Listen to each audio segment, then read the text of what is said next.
Assalamualaikum warahmatullahi wabarakatuh. Selamat datang di video pembelajaran mata kuliah Matematika Diskrit. Kali ini kita akan membahas mengenai penyederhanaan fungsi boolean. Oke, sebelumnya perlu disimak juga bagaimana kita mengerti alasan mengapa kita melakukan penyederhanaan fungsi boolean. Nah, berbalik atau menjadi kebalikan dari bentuk kanonik, bahwa dalam bentuk kanonik kita membutuhkan literal yang lengkap ya. Nah, justru di sini fungsi boolean ini kita yang asalnya mungkin literalnya lengkap kita buat lebih sederhana. Jadi intinya kita membutuhkan literal yang jadi sedikit ya. Nah, nanti pengembangannya aplikasinya adalah terhadap kerangkaian logika. Jadi kita akan semakin mengurangi jumlah penggunaan gerbang logika. Tentu semakin sedikit akan semakin efisien. Baik, kita masuk. Kita lihat di sini ya. Sebentar, pakai pointer. Oke. Di sini kita ada fungsi fxy sama dengan x aksen y ditambah x y aksen tambah y aksen. Nah, ini bisa disederhanakan menjadi fxy sama dengan x aksen ditambah y aksen. Nah, bagaimana asalnya fungsi ini menjadi sederhana? Yang asalnya berbentuk seperti ini akhirnya jadi bentuk ini. Nah, untuk melakukan penyederhanaannya ada 3 cara sebenarnya. Namun khusus untuk di kelas ini kita hanya akan membahas 2 kelas saja. Hanya akan membahas 2 cara saja. Yang pertama cara aljabar dan yang kedua menggunakan peta Karnaugh. Oke.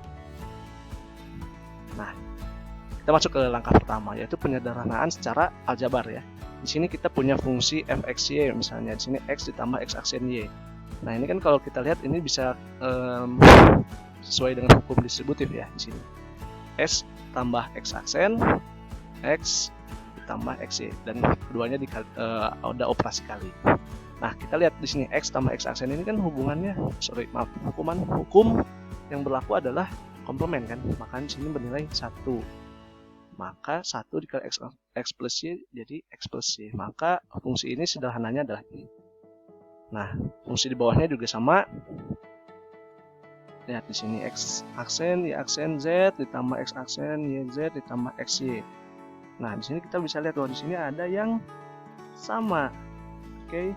Antara di sini mengandung x aksen z, di sini juga mengandung x aksen z, bisa dikeluarkan dan akhirnya keduanya mensisakan y aksen ditambah y. Ini kan sama ya, nilainya sama dengan 1. Maka yang ini disederhanakan. Jadi tinggal x aksen z.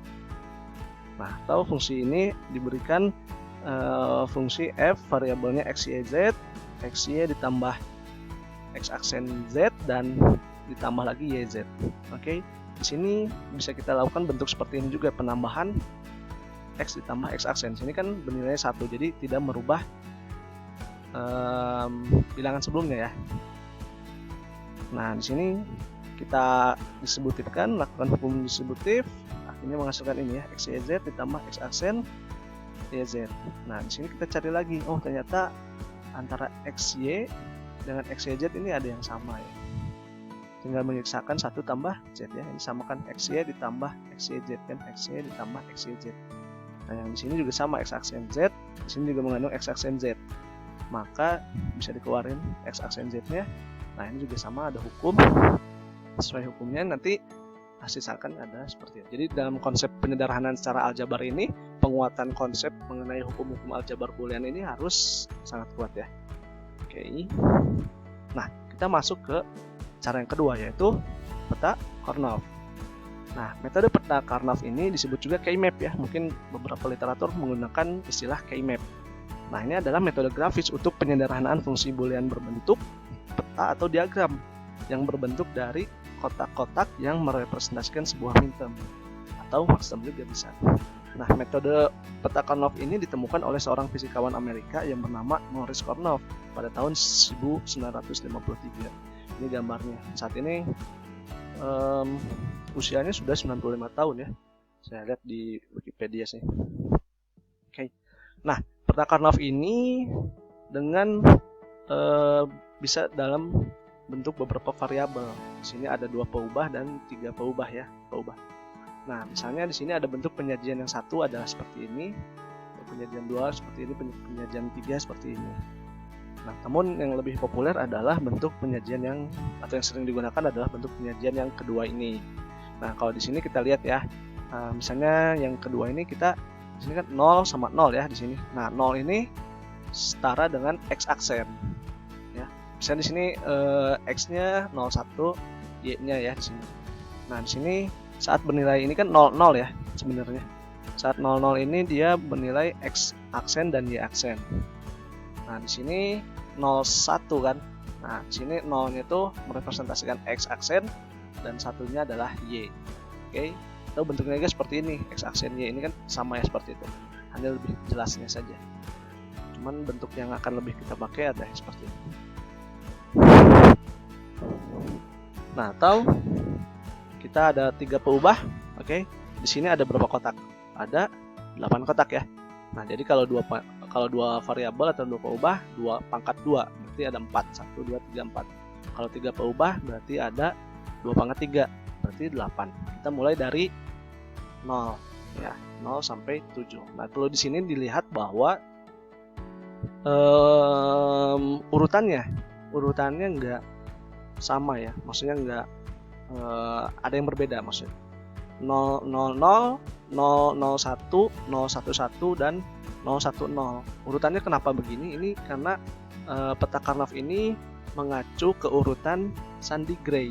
Oke, nanti bisa kalian cari tahu lagi apa itu Sandy Gray, banyak kalau literatur di internet ya.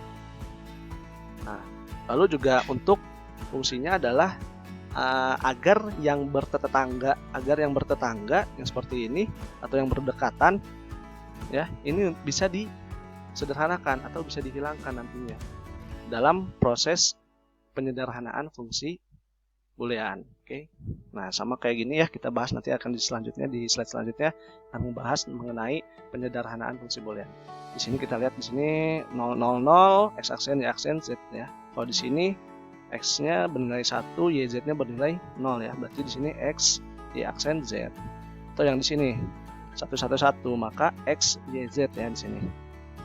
Kalau di sini X-nya di sini kan bilangannya 0, 1, 0. Berarti X-nya komplement, Y-nya tidak komplement, Z-nya komplement. Oke. Nah, sekarang kita coba lakukan pemetaan ya terhadap, misalnya kita diketahui tabel kebenarannya seperti ini, terus kita lakukan pemetaan ke peta Karnaugh ya. Nah, di sini ingat 0, 00, 001, 011 itu bentuknya seperti apa ya? Ingat lagi, kalau X adalah kalau 0 adalah misalnya pada sumbu ini X ya maksudnya. Di sini X ya. Nah, di sini kalau 0 X-nya berarti aksen. Oke, itu bentuk komplement. Nah, ingat. Nah, pada tabel kebenaran gini kita cari lagi ini fungsi apa yang menghasilkan tabel kebenaran seperti ini. Nah, untuk yang bentuknya SOP kan kita lihat angka 1 ya, tabel kebenaran di angka 1. Nah, kita lihat di sini tabel 1. Ini pindahin ke sini. Oh, lihat. Ini kan sama dengan M0, M1, M2 ya. Berarti M2, M2 posisinya di sini. Oke, di sini M3, M4, M5, M6, M6 di sini, M7 di sini. Oke. Nah, di tabel ini kita buatlah tabel di sini. Berarti yang satu itu kan di sini dan di sini. Oke. Nah, maka sebenarnya tabel kebenaran ini dapat kita cari fungsi yang menghasilkan tabel ini adalah sebenarnya ini kan X aksen, Y, Z aksen kan yang ini. Oke. Terus X, Y, Z. X, Y, Z berarti yang ini ya. Maaf, yang ini yang paling bawah. Dan X, Y, Z aksen. X, Y, Z aksen. Oke, yang ini. Nah, di sini kita bisa melakukan penyederhanaan. Ini kan fungsi aslinya ya. Nah, kita lakukan penyederhanaan. Kita lihat di sini ada yang sama di sini ya. Di sini kan mengandung XY, di sini mengandung XY juga. Pendekatan. Kita bisa kelompokkan dan kita cukup ambil yang samanya saja. Oke, yang berbeda bisa kita hilangkan. Prinsipnya seperti itu. Penyederhanaan.